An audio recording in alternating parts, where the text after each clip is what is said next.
ಭುವನೇಶ್ವರಿಯೇ ಭುವಿಯಲ್ಲಿ ಅವತರಿಸಿ ದೀನರನ್ನು ಉದ್ಧರಿಸು ಭುವಿಯಲ್ಲಿ ಅವತರಿಸಿ ದೀನರನ್ನು ಉದ್ಧರಿಸು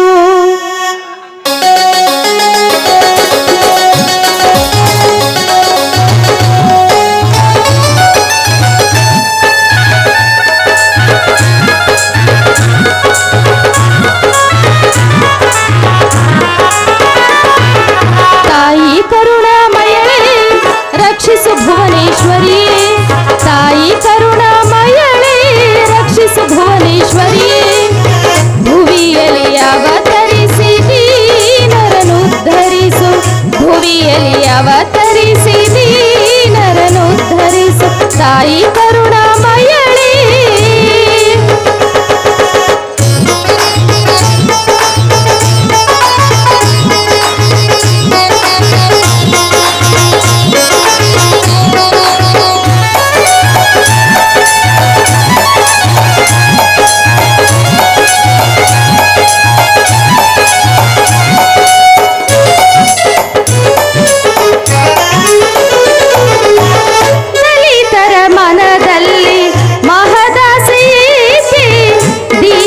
ಮನೆಯಲ್ಲಿ ನೀ ನೆಲೆಸಿರುವೆ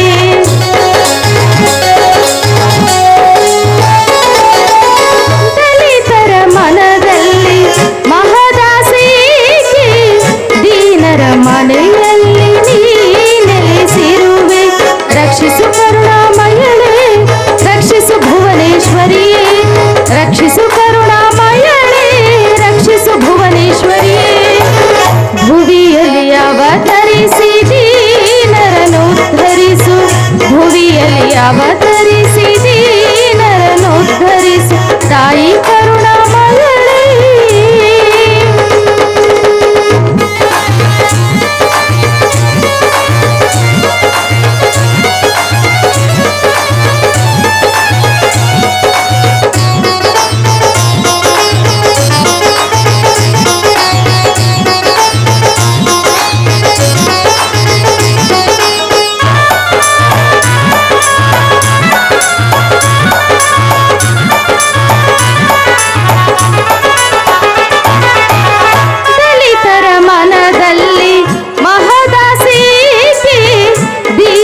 ಮನೆಯಲ್ಲಿ ನೀ ನೆಲೆಸಿರುವೆ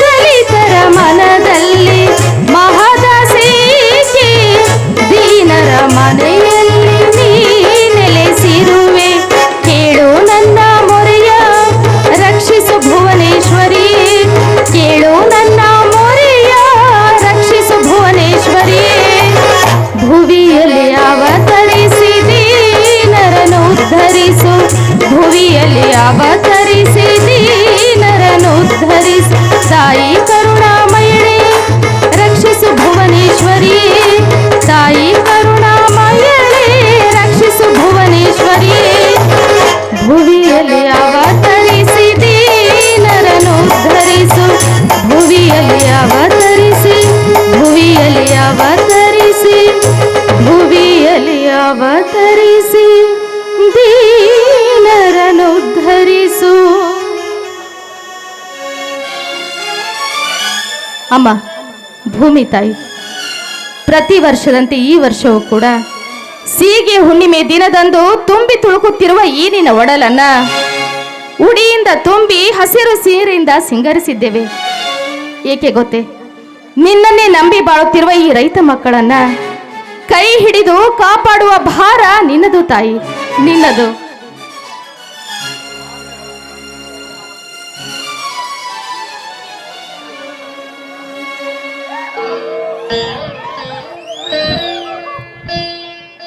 ಈ ನಮ್ಮೂರಿನ ಆರಾಧ್ಯ ದೇವನಾದಂಥ ಈ ಬಸವೇಶ್ವರನಿಗೆ ಅವನ ಪಾದ ಚರಣ ಕಮಲಗಳಿಗೆ ನನ್ನ ಈ ಶಿರವನ್ನು ಬಾಗಿಸುತ್ತಾ ಶಾರದಾ ಆ ಸ್ವಾಮಿಯ ಪೂಜೆ ಆಯಿತೇನೆ.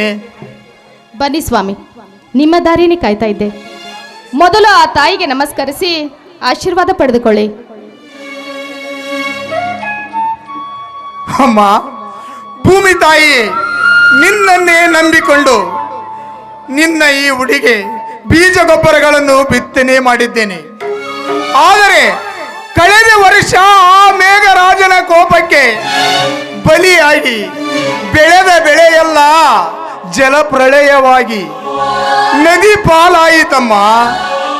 ಇದನ್ನು ಕಂಡು ನಮ್ಮಂತ ಈ ರೈತರು ಮಾಡಿದ ಸಾಲವನ್ನು ತೀರಿಸಲಾಗದೆ ಆತ್ಮಹತ್ಯೆ ಮಾಡಿಕೊಂಡಿರುವುದು ನಿನಗೆ ಕಾಣಲಿಲ್ಲವೇ?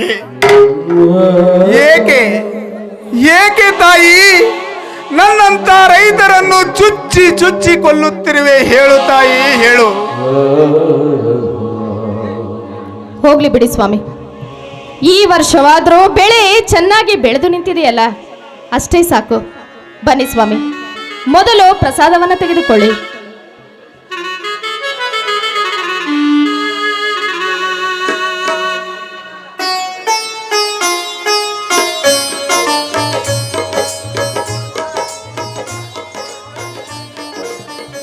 ಏಕೆ ಸ್ವಾಮಿ ಹಾಗೇಕೆ ನೋಡ್ತಾ ಇದ್ದೀರಿ? ನಾನು ಕೊಟ್ಟ ಪ್ರಸಾದ ಚೆನ್ನಾಗಿಲ್ವಾ?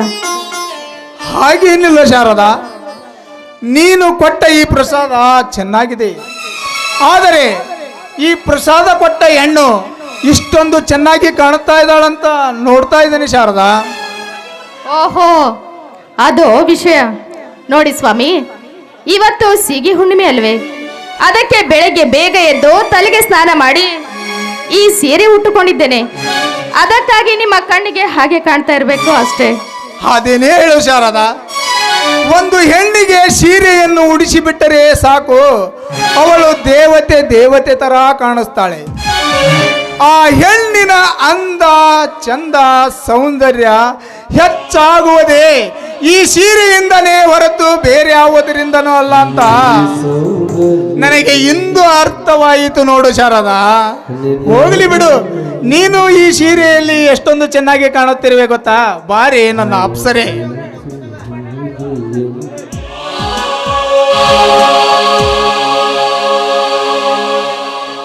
ಪ್ರೇಯಸಿ ರೂಪಸಿ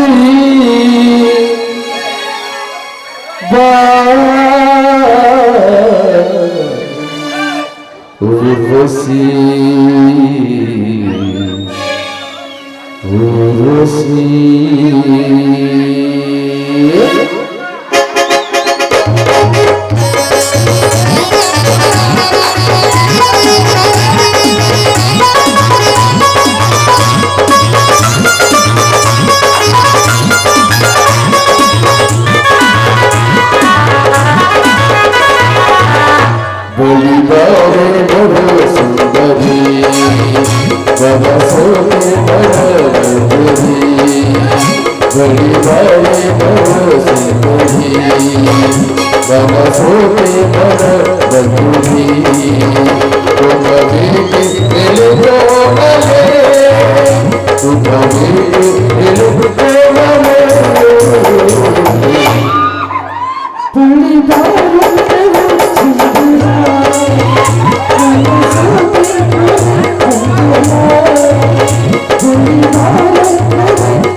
ಹಾಡು ಹೊರಸದಲ್ಲಿ ಹಾಡಿ ಹೂನದಲ್ಲಿ ಕನ್ನಡ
ಪ್ರಳಯದ ಸಂತೋಷ ಎದೆಯಲ್ಲಿ ತೂಗಿ ನೂರಾರು ಬಯಕೆ ಮನದಲ್ಲಿ ತೂಗಿ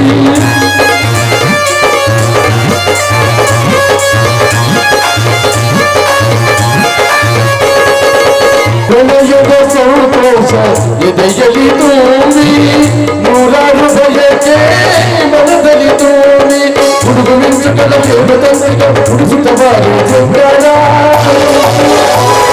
ಬೆಳಕು ಬಿನ್ನಾಳ ಸೊಬಗು ಸಿಂಗಾರ ನೀರುಳಿ ಹುಡುಗಿತಾರ ಹುಡುಗು ಮಿಂಚುಗಳ ದೇವತಂತ್ರಿಗಳ ಹುಡುಸುತ್ತ ಬಾರಿ ಜಂಗಾರ ಬೆಳಕು ಬಿನ್ನಾಳ ಸೊಬಗು ಸಿಂಗಾರ ನೀರುಳಿ ಹುಡುಗಿತಾರ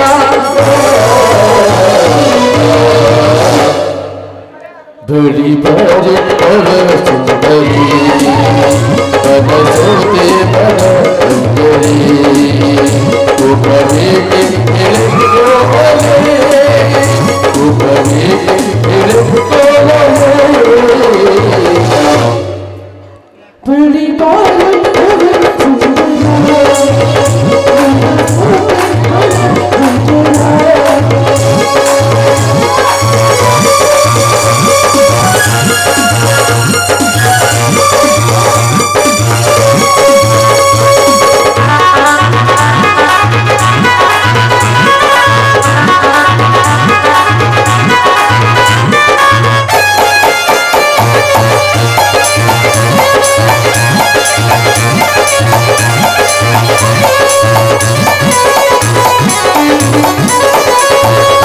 ಪ್ರಳಯದ ಸಂತೋಷ ಎದೆಯಲ್ಲಿ ತೂಗಿ ನೂರಾರು ಬಯಕೆ ಮನದಲ್ಲಿ ತೂಗಿ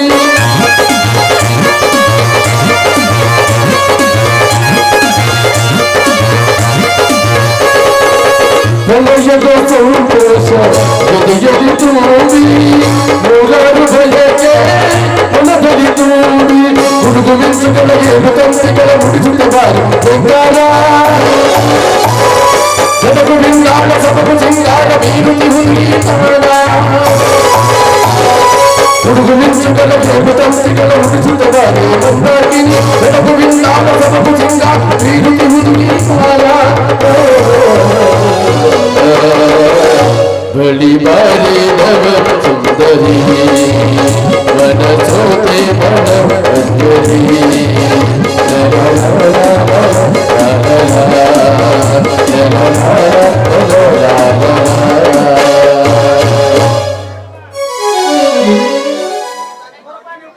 ಅಲ್ರಿ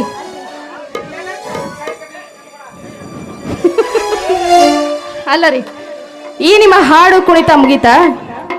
ಪ್ರತಿ ಸೀಗೆ ಹುಣ್ಣಿಮೆ ದಿನದಂದು ನನ್ನ ಕೈ ಹಿಡಿದು ಹಾಡಿ ಕುಣಿಯುತ್ತಿರಲ್ಲ ಸ್ವಾಮಿ, ಅದು ಏಕೆ ಅಂತ? ಆ ವಿಷಯನ ಶಾರದಾ, ಪ್ರತಿ ಒಬ್ಬ ರೈತನು ಕಷ್ಟಪಟ್ಟು ಬೀಜ ಗೊಬ್ಬರಗಳನ್ನು ತಂದು ಈ ಭೂತಾಯಿಯ ಉಡಿಯನ್ನು ತುಂಬಿರುತ್ತಾನೆ ಶಾರದಾ. ಅದಕ್ಕೋಸ್ಕರ ಈ ಸೀಗೆ ಹುಣ್ಣಿಮೆ ದಿನ ಈ ಭೂತಾಯಿಯನ್ನು ಸುಂದರವಾಗಿ ಅಲಂಕರಿಸಿ ಸಂಭ್ರಮದಿಂದ ಪೂಜಿಸುತ್ತಾರೆ ಶಾರದಾ. ಹಾ, ಈ ನಿಮ್ಮ ಮಾತನ್ನ ಬದಲಿಸಬೇಡಿ. ಪ್ರತಿ ವರ್ಷ ನನ್ನನ್ನು ಹೊಲಕ್ಕೆ ಕರೆದುಕೊಂಡು ಬಂದು ನನ್ನ ಕೈ ಹಿಡಿದು ಹಾಡಿ ಕುಣಿತಿರಲ್ಲ, ಅದನ್ನ ಕೇಳಿದೆ. ಏ ಹುಚ್ಚಿ, ಆ ವಿಷಯನಾ? ಏ ಶಾರದಾ, ಈ ಭೂಮಿ ತಾಯಿಯನ್ನು ನಿನ್ನಂತ ಒಂದು ಹೆಣ್ಣಿಗೆ ಹೋಲಿಸುತ್ತಾರೆ ಶಾರದಾ. ಅದಕ್ಕೋಸ್ಕರ ಈ ಬೆಳೆದು ನಿಂತ ಈ ಬೆಳೆಯನ್ನು ನೋಡಿದ ಕ್ಷಣ ನಿನ್ನ ಜೊತೆ ಹಾಡಿ ಕುಣಿದರೆ ಈ ಭೂತಾಯಿಯ ಜೊತೆ ಹಾಡಿ ಕುಣಿದಷ್ಟು ಸಂತೋಷವಾಗುತ್ತದೆ ಶಾರದಾ.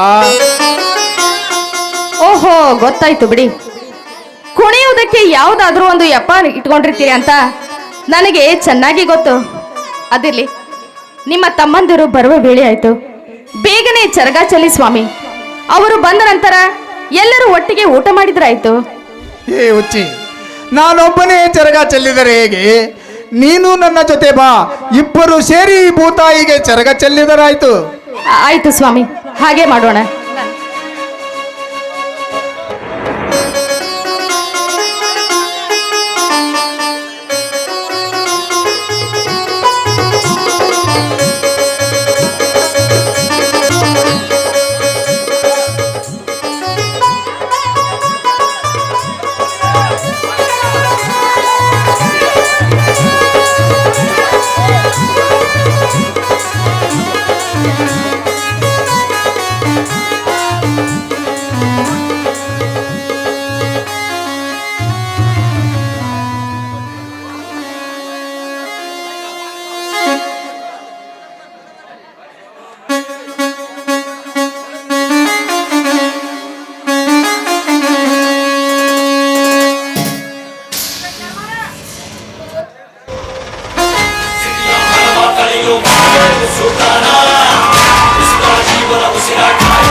ಈ ಊರಿನಲ್ಲಿ ಯಾರಾದರೂ ಕಿರಿಯರು ನನ್ನ ಎದುರು ನಿಂತಿದ್ದೆ ಆದರೆ ಅವರ ಪಾಲಿಗೆ ನಾನು ಕಿಲ್ಲರ್ ಕಿರಾತಕನೆಂದು ತಿಳಿದುಕೊಳ್ಳಿ.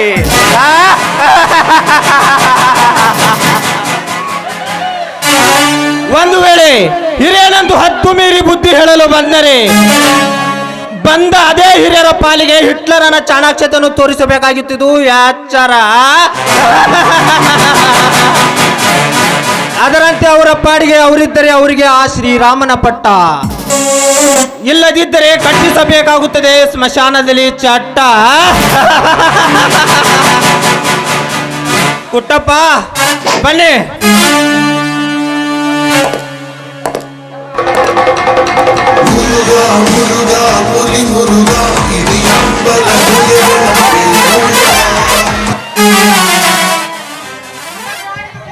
ವಾಯಪ್ಪ ಬ್ಯಾಡಪ್ಪ ತಮ್ಮ, ಕಂಪೌಂಡ್ ಬಾಜು ಇದಕ್ಕೆ ಹೋಗೇನಿ, ನಾಯಿ ಬೆನ್ನು ಹತ್ತಿ ಬಿಟ್ಟೈತಿ. ಅದ್ರಾಗ ಹೆಣ್ಣಾಯಿ ರೀಪ್ಪ, ಅದು ಹೆಣ್ಣಾಯಿ. ಹಾ ಲೇ ತಮ್ಮ ಬಾಯಿಲೆ.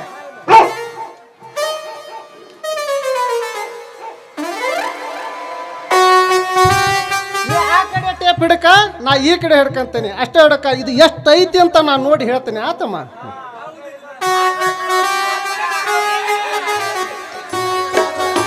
ಹಾ ಇಂಜಿನಿಯರ್ ಸಾಹೇಬ್ರ ಬರ್ರಿ ಅಪ್ಪ, ಏನ್ ರುಬ್ಗಾಲ್ ಇದ್ದಂಗದಿರ ಬರ್ರಿ. ಇದು ಬರಬ್ಬರಿ 86 ಮೀಟರ್ ಐತಿ, ನೋಡಿ ಬರ್ಕೊಡ್ರಿಪ್ಪ.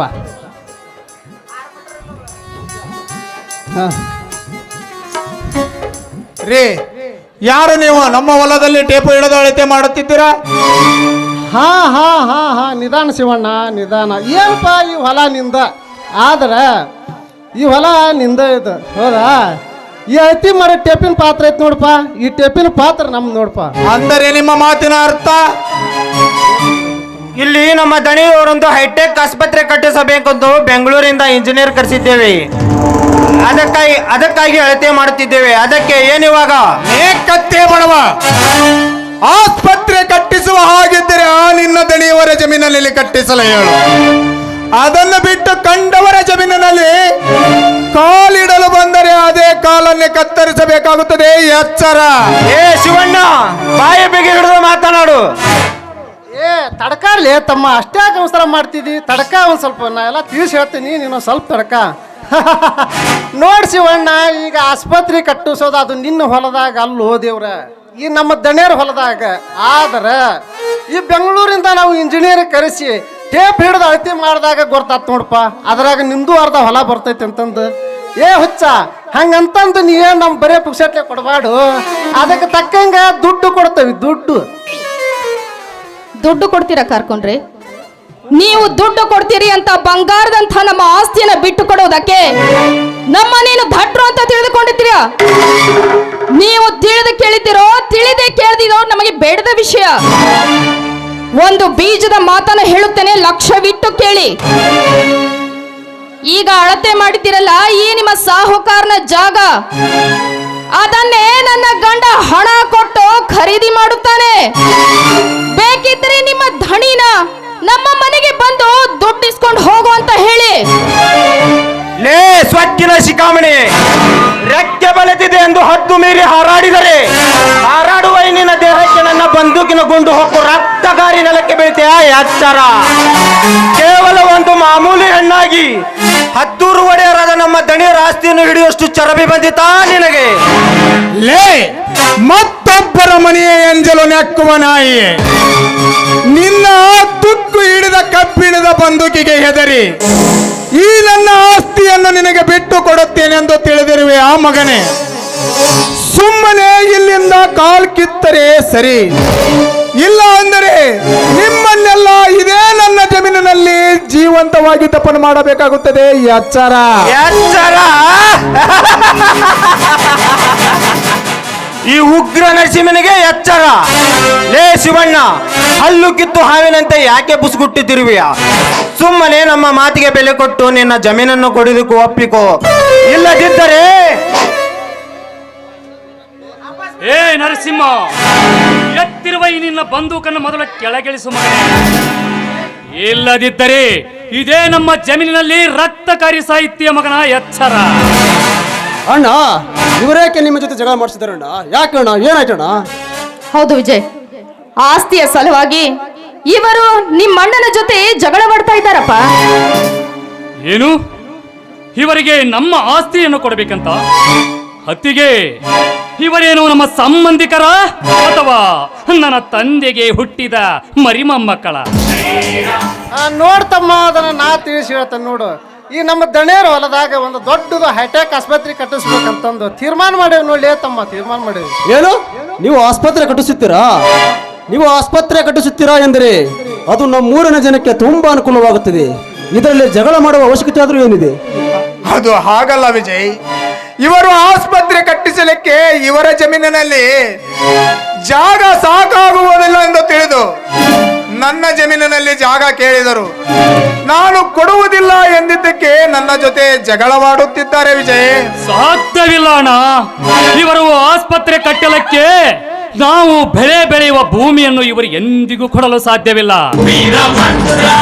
ನೋಡಿ, ನೀವು ಆಸ್ಪತ್ರೆಯನ್ನೇ ಕಟ್ಟಿಬೇಕೆನ್ನುವ ಹಂಬಲ ಮನೆಗೆ ಇದ್ದರೆ ಅದು ನಿಮ್ಮ ದಣಿಯವರ ಜಮೀನಿನಲ್ಲಿ ಕಟ್ಟಿಸಿಕೊಳ್ಳಿ. ಅದನ್ನ ಬಿಟ್ಟು ಆಸ್ಪತ್ರೆ ಕಟ್ಟಿಸ್ತೇನೆಂದು ನಮ್ಮ ಹೊಲಕ್ಕೆ ಕಾಲು ಇಟ್ಟರೆ ಆಸ್ಪತ್ರೆ ಕಟ್ಟುವ ಮೊದಲೇ ನಿಮ್ಮ ಸಮಾಧಿಯನ್ನು ಕಟ್ಟಬೇಕಾಗುತ್ತದೆ. ಹೊರಟು ನಡೆಯಿರಿ ಇಲ್ಲಿಂದ. ಸಮಾಧಿಯ? ಲೇ ವಿಷ್ಣು, ನಿನ್ನಂತ ಎಷ್ಟೋ ನರಿಗಳನ್ನು ಜೀವಂತ ಹುಗುದು ಹಾಕಿ ಅವರ ಗೋರೆ ಮೇಲೆ ಮನೆ ಕಟ್ಟಿಕೊಂಡಿರುವ ಈ ರಾಜಕೀಯ ರಣಧೀರರಿಗೆ ನೀನು ಸಮಾಧಿ ಕಟ್ಟುತ್ತೀಯಾ? ಅದು ನಿನ್ನ ಕನಸಿನ ಮಾತು. ಏ ನರಸಿಂಹ, ನೀವೇನೋ ರಾಜಕೀಯವರಾದ ಮಾತ್ರಕ್ಕೆ ರೆಕ್ಕೆ ಬಂದಿದೆಯಾ ಮಗನ? ಈ ಹಿಂದೆ ನಿಮಗೆ ಓಟು ಹಾಕಿ ಆರಿಸಿ ತಂದು ಮಂತ್ರಿಗಿರಿ ಮಾಡಕ್ ಹಚ್ಚಿದವರೇ ನಮ್ಮಂತ ಅನ್ನದಾತರು ಎಂದು ನೆನಪಿಟ್ಟು ಓಟು ಹಾಕಿದ ಜನಗಳಿಗೆ ಒಳ್ಳೆಯದ ಮಾಡುವುದನ್ನ ಬಿಟ್ಟು ಕಂಡವರ ಆಸ್ತಿಯ ಮೇಲೆ ಕಣ್ಣು ಹಾಕಿದರೆ ನಿಮ್ಮ ರೆಕ್ಕೆಗಳನ್ನು ಕತ್ತರಿಸಿ ಹಾಕಿ ಅದರಿಂದ ಹೊರಬರುವ ರಕ್ತದಿಂದಲೇ ನಿಮ್ಮ ಚರಿತ್ರೆಯನ್ನು ಬರೆಯಬೇಕಾಗುತ್ತದೆ ಮಗನ, ಎಚ್ಚರ. ನೋಡಿ, ಒಬ್ಬನು ಆಸ್ತಿ ಕೊಡಬೇಕೆಂದು ತನ್ನ ಸ್ವ ಇಚ್ಛೆಯಿಂದ ಹೇಳಿದರೆ ಮಾತ್ರ ಅದನ್ನು ಖರೀದಿ ಮಾಡುವ ಹಕ್ಕು ನಿಮಗಿರ್ತದೆ ವಿನಾ ಅದನ್ನು ಬಿಟ್ಟು ಬಲವಂತವಾಗಿ ನಮ್ಮ ಆಸ್ತಿಯನ್ನು ಕಿತ್ತುಕೊಳ್ಳಲು ಬಂದರೆ ಪೊಲೀಸ್ ಕಂಪ್ಲೇಂಟ್ ಕೊಟ್ಟು ಒದ್ದು ಒಳಗೆ ಹಾಕಿಸಬೇಕಾಗುತ್ತದೆ. ಎಚ್ಚರ. ಹಂಗಾಗಲಿ ಬೀಳೆ ತಮ್ಮ, ಯಾರು ಬೇಡ ಅಂತಾರ. ಹಾ ನೋಡಿ ಶಿವಣ್ಣ, ಈ ನಿನ್ನ ತಮ್ಮರಿಗೆ ಇದನ್ನ ಕಲ್ಸಿನ ಒಂದು ಸ್ವಲ್ಪ ಚಂದಂಗೆ ಬುದ್ಧಿ ಹೇಳೋರಿಗೆ. ಅಲ್ಪ ನೋಡು, ಈ ನಮ್ಮ ದನಿಯರಿಗೆ ಹೊಲದಾಗ ಒಂದು ಆಸ್ಪತ್ರೆ ಕಟ್ಟಿಸ್ಬೇಕಂತ ಮಾಡೇವಿ ನೋಡ್ಪ ತಮ್ಮ.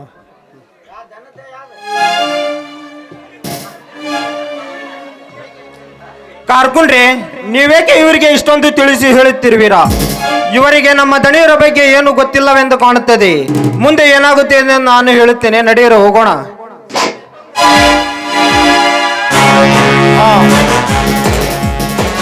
ಹಾ ವಿಷ್ಣು, ವಿಜಯ್, ನೀವಿದರ ಬಗ್ಗೆ ಇನ್ನೇನೋ ತಲೆ ಕೆಡಿಸಿಕೊಳ್ಳಬೇಡಿ. ಅನ್ಯ ದುಷ್ಟರ ಸಂಘ ಅಭಿಮಾನಕ್ಕೆ ಮಾನಭಂಗ ಎಂದಂತೆ ನಾನೇ ಸಮಯ ನೋಡಿ ಅವರಿಗೆ ತಿಳಿಸಿ ಹೇಳುತ್ತೇನೆ, ಸರಿನಾ? ಅಣ್ಣ, ಅವರ ದುಷ್ಟವನ್ನು ತಿಳಿದು ನಾವು ಸುಮ್ಮನಾಗಿ ಬಿಟ್ಟರೆ ಮುಂದೆ ನಮಗೆ ತೊಂದರೆಯನ್ನು ಕೊಡುತ್ತಲೇ ಇರುತ್ತಾರೆ. ಅದಕ್ಕೆ ಕಬ್ಬಿಣವನ್ನು ತಟ್ಟಲು ಹೋದರೆ ಅದೊಂದಿಗೆ ಬಗ್ಗಲಾರದು. ವಿಜಯ್, ಈ ಕೆಟ್ಟ ರಾಜಕೀಯದವರ ಸಹವಾಸ ನಮಗೆ ಬೇಡಪ್ಪ. ಇವರು ಉಂಡ ಮನೆಗೆ ದ್ರೋಹವೆಸಗುವ ವಿಷ ಜಂತುಗಳು. ಇವರ ಸಹವಾಸ ನಮಗೆ ಬೇಡ. ಈ ಅತ್ತಿಗೆ, ವಿಷಯವನ್ನು ಇಲ್ಲಿಗೆ ಬಿಟ್ಟು ಬಿಡ್ರಪ್ಪ. ಅತ್ತಿಗೆ, ಕನಿಕರಿಂದ ಕೈ ಕೊಟ್ಟಿ ಕೇಳಿಕೊಂಡರೆ ಕರಗುವ ಧನಿಕರಲ್ಲಮ್ಮ ಇವರು.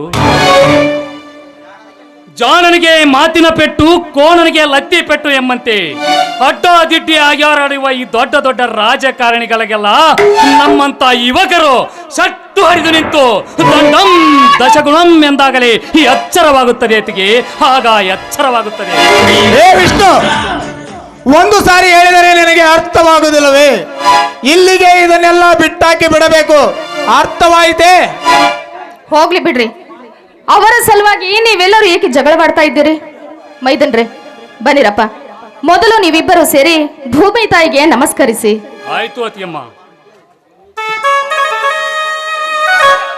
ಅಮ್ಮ, ಭೂಮಿ ತಾಯಿ, ನಿನ್ನನ್ನೇ ನಂಬಿಕೊಂಡು ನಿನ್ನ ಅಡಲಲ್ಲಿ ಆಡುತ್ತಿರುವ ಈ ಎಲ್ಲ ನನ್ನ ರೈತರನ್ನು ಕೈ ಹಿಡಿದು ಕಾಪಾಡುವ ಭಾರ ನಿನ್ನದಮ್ಮ, ನಿನ್ನದು.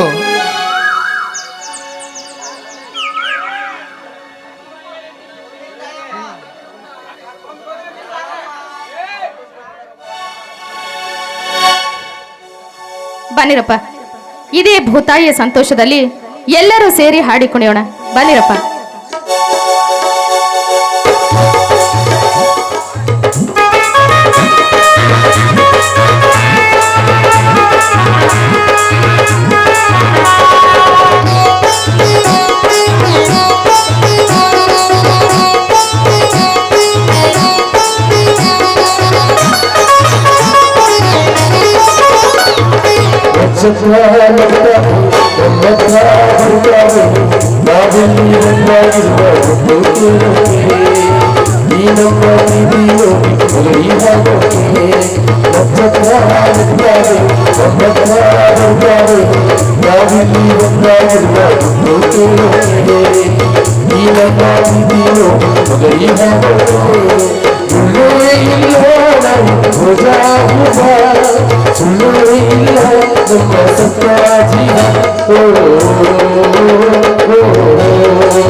ಹೋಗಿ ಈ ನಮ್ಮ ಪ್ರೀತಿಯೋ ಗಡಿಯಾಗೋಗಿ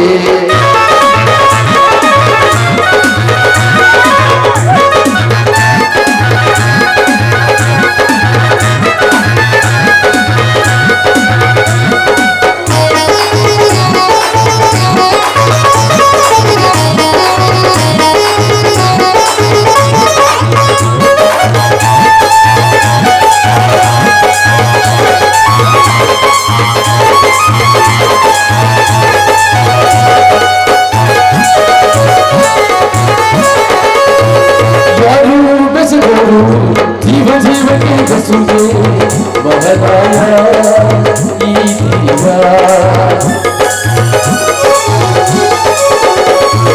ನೋಡಿ ನೋಡಿದರು ಹೃದಯದಾಳದ ಒಳಗೆ ನಂಬಿಕೆಯೇ ಬದುಕಾಯ ಈ ನಮ್ಮ ಕಾಲವಚನ ಸೋಯಲ್ಲುವುದೇ ನಾವೆಲ್ಲ ದೋಷವಲ್ಲದೆ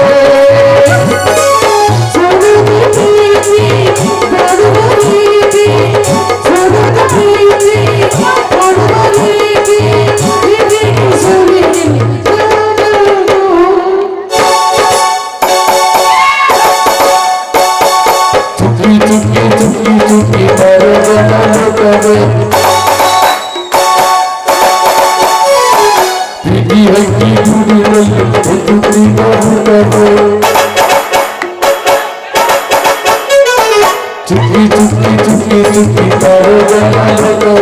ಪ್ರೀತಿ ಹೊಕ್ಕಿ ಚುಕ್ಕಿ ಊಟರು ಕಾಸಗೊಂದು ತುತ್ತು ಒತ್ತಾಸಗೊಂದು ತುತ್ತು ಲಗುವಿಗೊಬ್ಬ ಸೊತ್ತು ಮದುವೆಗೆ ವಾಸ ಗೊತ್ತು ಇದು ಏನು ಏನು ಜನ್ಮದ ಸಂಸಾರ ಇದು ಏನು ಏನು ಜನ್ಮದ ಸಂಸಾರ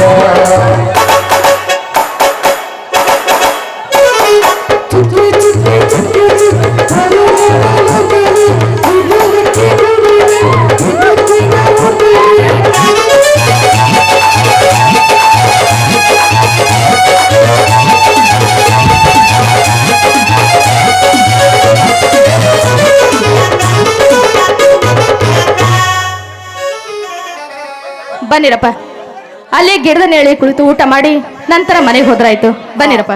ಆಯ್ತು, ನಡೀರಿ.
ಗುರು ಬ್ರಹ್ಮ ಗುರು ವಿಷ್ಣು ಗುರುದೇವ ಸಾಕ್ಷಾತ್ ಪರಬ್ರಹ್ಮ ತಸ್ಮೇ ಶ್ರೀ ಗುರುವೇ ನಮಃ ಎಂದು ಈ ನಾಯಕನ ಬಾಯಲ್ಲಿ ಶ್ಲೋಕ ಗೀತೆ ಕೇಳಿದ್ರೆ ಆಶ್ಚರ್ಯ ಪಡಿತಿರವಲ್ಲ, ಆಶ್ಚರ್ಯ ಪಡಲೇಬೇಕಾ?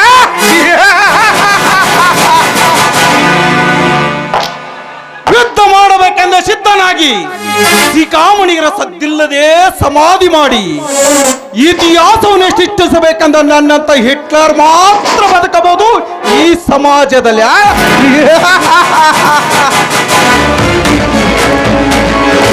ಅದರಂತೆ ಬಣ್ಣ ಬಣ್ಣದ ಲೋಕದಲ್ಲಿ ಹರಿಯಬಂದು ಹಾರಾಡುವ ಪತಂಗಿಗಳಿಗೆ ಮಕರಂದದ ಆಶೆ ತೋರಿಸಿ ನನ್ನ ತೂಗು ಮಂಚಕ್ಕೆ ಎಳೆದುಕೊಂಡು ಹೋಗಿ ಹಸಿದವರಿಗೆ ಅಮೃತವನ್ನು ನೀಡುವ ನಿಷ್ಠಾವಂತ ಈ ಪ್ರಪಂಚ ಪ್ರಳಯಾತಕ.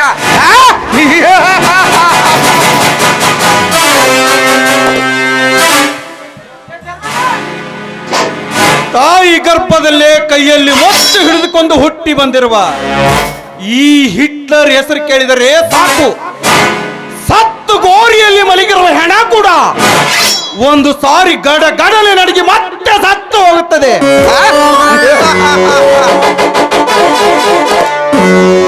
ಏಕೆ ಗೊತ್ತೇ? ಎದುರಾಳಿ ಎದಿಗೆ ಒಂದೇ ಒಂದು ಸಾರಿ ಈ ನನ್ನ ಕೈಯಲ್ಲಿರುವ ಮತ್ತು ಬಿಸಿದರೆ ಸಾಕು, ಮತ್ತೆ ಬದುಕಿ ಬರುವ ಚರಿತ್ರೆ ಇತಿಹಾಸದಲ್ಲೆಲ್ಲ.